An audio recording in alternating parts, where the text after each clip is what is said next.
What's up, everybody? It's Draymond Green. Make sure you subscribe to the Volumes YouTube channel below so you don't miss any more of this great content going forward. You get to the Lakers and you're afforded the opportunity by coming to the Lakers to build a relationship with Kobe. Yeah. Talking irrational confidence, that's the irrational confidence king, by the way. Oh, for sure. He worked, and that irrational confidence just became a part, became a part of who he is. But that's the irrational confidence king. How did that relationship help you, especially early on in dealing with, y'all was getting y'all ass kicked. Lakers fans do not handle that well. How did that relationship help you continue to do what you were doing and deal with the shit that people were starting to say? You know, the biggest thing he always ever said was keep the main thing, right?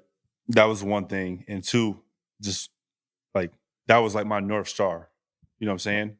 You may never get there, whatever, but it's what you get out of it is what you're trying to reach, right? So the ultimate professional, take care of your body, playing every single game, having this type of mentality I'm here for a reason. This is my purpose. Like, my purpose tonight is to kill. My purpose tonight is to go out and help my team win. Like, having somebody like that early on in my career, changed everything for me. You know, I could say the same thing about, Bron coming year two and seeing it from a player perspective. Because, Cole was here. He was gone, retired at this point. So it was just word of mouth. But Bron, I'm really seeing it too. So, just having that relationship with Kobe, it was everything. Like, I still have the text messages. Like, we just had never deleted them. Just things to go back on, things to think of. Like he was just so smart, man, about just everything, putting you on game, just of things you wouldn't even think of. Like, the attention to detail that he had in basketball, he had in life, he had it in business, he had it in relationships. And that's what I want for my life. So, speaking of Bron coming here, when Bron came, the Lakers traded a lot of pieces. And I remember during that time, I know a lot of people don't, but I remember during that time, it came down to what pieces were they going to trade? Yeah. Because it was you, it was B.I., it was Jordan Clarkson, it was the list, Josh Hart, Lonzo, the list goes on and on. And it comes down to what pieces are we going to trade?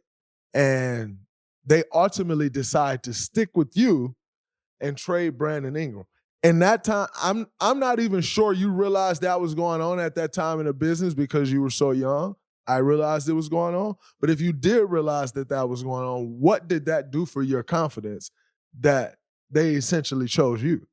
That they believe that I'm a winning player and I'm somebody that can bring a championship to this organization. What more? And none of this was never said, right? It's just, I'm reading your actions. Your actions are telling me you believe in me because you didn't trade me, right? And you think whatever role I may put in, whatever, you think that's going to help y'all win a championship. Absolutely. So that just gave me even more confidence. You know what I mean? And shit, it worked out. Hennessy celebrates those who never stop, never settle, and their never-ending pursuit of greatness. Maurice Ashley lives his passion. An inspiring story of intellect and brilliance, his ability to push the potential of his own mind to new levels of greatness is universally inspiring. In the world of the mind, there are no limits. Hennessy, never stop, never settle. If you want to learn more about Maurice Ashley, visit www.hennessy.com. 21 plus. Please drink responsibly. It definitely did. I think the thing that people don't realize is when you make decisions like that, and so some people who don't understand winning, right, and basketball to a certain extent, but definitely don't understand winning will say, oh man, but Brandon Ingram has been an all-star. Right. So that was the wrong move. Right. But if you understand winning, what I say is, but they won a championship. Right. And so regardless of what your thoughts could be on that topic, they won a championship. And that automatically trumps everything. 100%. And it's funny because I was telling Trav earlier, Travis is my trainer. I was telling Trav earlier. I said, Kuz coming today. He's like, oh, Kuz is coming today. I forgot. I'm like, yeah. He's like, damn, that's dope. And then he goes into this whole spiel about your time with the Lakers, Yep. and and he starts discussing that move. Right. And the reality is, the one thing that we discussed, and you said it, I'm not sure that team still wins if they keep BI over you because of the skill sets. Like, Right. all of these pieces have to fit in. Have to. And what you brought to that team, you were like, you and KCP were the shooters. Like, y'all had Danny Green. Danny was kind of up and down that year. But you and KCP were the constants in shooting. And I'm not sure, especially at that point in the career, like B.I. now, he'd knock it down left and right. But at that time, he was getting it and driving right. Right. And I don't think people realize how impactful that move was. Because if that never happens and this team doesn't win, that y'all team don't win a championship, what does that look like for Bron? Are the Lakers as an organization still honorable to Bron? Mm-hmm. You know, what does that look like for AD? Is like, are they crushing him because they haven't won a championship yet? And I don't think people realize how certain moves play into that. Like, they'll never give you credit for that championship. But I recognize it. No, I appreciate that. I recognized how you went from, oh man, I need to score, to passing up shots. I recognize how you went from doing so much off the dribble to like, nope, my role is to shoot this ball. I recognize the winning plays, and I hit you. And I said, yo, I'm watching you play. You've changed. Like, it was a total 360. And I'd imagine, and you can tell me, I'd imagine Bron and his tutelage and learning from him has something to do with that. Well, I think for me, like you kind of hit it on the head, right? You can put, we're talking about winning championships right now. You know, the average fan, you know, they look at just shit on paper, right? Paper don't tell the whole story. Chemistry and fit are the most important things to win a championship. Right or wrong? What did you say? Right?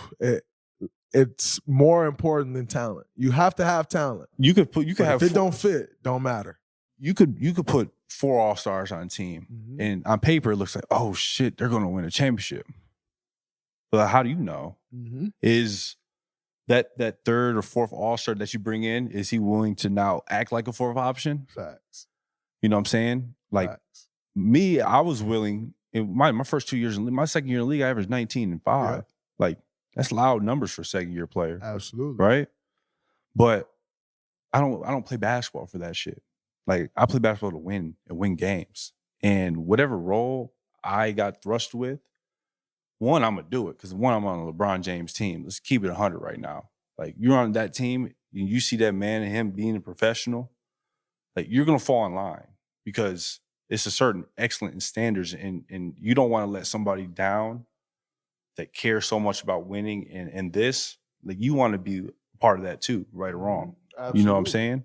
So, you know, for me, I don't, you know, I always feel a certain type of way. I did feel a certain type of way. I'm at peace now. I don't care. You didn't win. You didn't do this. You know, I was the third leading scorer on an NBA championship team.